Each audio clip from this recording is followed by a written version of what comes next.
Mapagpalang araw po sa ating lahat. Ako po si Emmanuel O. Alejandre. Ito po ang aking daily devotion ngayong June 23.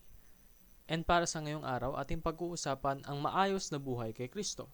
This relates to the topic of Logos of God na ating makikita sa John chapter 1 verse 1 to 3. Titled, The Word Became Flesh. In the beginning was the Word, and the Word was with God, and the Word was God. He was in the beginning with God. All things were made through him, and without him was not anything made that was made. Sa Tagalog, ang salita ng buhay. Sa simula ay ang salita, at ang salita ay kasama ng Diyos, at ang salita ay Diyos. Sa simula ay kasama na siya ng Diyos, lahat ng mga bagay ay ginawa sa pamamagitan niya, at kung wala siya ay hindi nagawa ang anumang bagay na ginawa. Ngayon, medyo nakakalito, no? Sino nga ba yung salita na paulit-ulit siyang binabanggit dito sa verses na to? Nung sinulat po ito ni John, yung pinapertain niya sa word ay si Jesus. Sapagkat si Jesus ay kasama ng Diyos nang ginawa niyang lahat, nang ginawa niyang mundo. And sinabi nga rito na sa Genesis, kung babasahin natin, yung mundo at yung mga creatures within it have been made through the Word of God. Sinabi ng Panginoon at nagkaroon ng creation. Dahil ito kay Jesus. Sinasabi rito na kung wala si Jesus, there will be no creation. Therefore, Jesus is the Logos of the Jews. Ano nga ba yung Logos?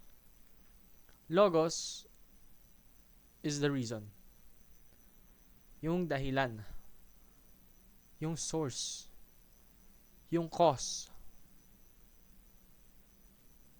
Jesus is the cause para sa mga Jews. And hindi lang para sa mga Jews, para sa mga Griego, sa Greek. Jesus is also the Logos of the Greek. And ang pinaka nakaka-amazing dito is He is the Logos, no? Siya yung reason for everything.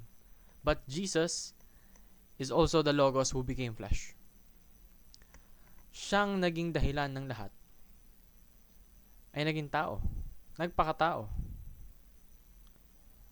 So, bakit siya nagpakatao? Para sa atin. For us to be saved. Hindi ba't nakakalambot ng puso yon? Na merong ganong kataas na entity. On par with God.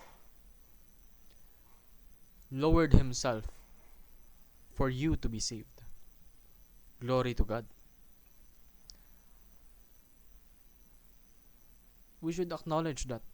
We should never forget that. In fact, we should use that as a foundation for our faith towards Jesus. And let us see Jesus as the agent and organizer of creation. Siya po ang naging dahilan kung bakit nandito tayo. Kung bakit tayo naligtas. At siya ang dahilan kung bakit tayo nandito pa rin at nagpapatuloy. So, satisfy your heart's deepest desire through Jesus. Dahil siya nga yung reason. He is the organizer of creation. So, siya ang makakasagot ng kagustuhan mo. Hindi kahit sino, hindi ako. Hindi yung mga taong malapit sa'yo. Kundi si Jesus lamang. So, set your life in order having Jesus at the center. Gawin mo ang sentro ng buhay mo si Jesus. Nawawala ka ba? Are you lost? Are you depressed? Are you sad? Do you long for something? Do you yearn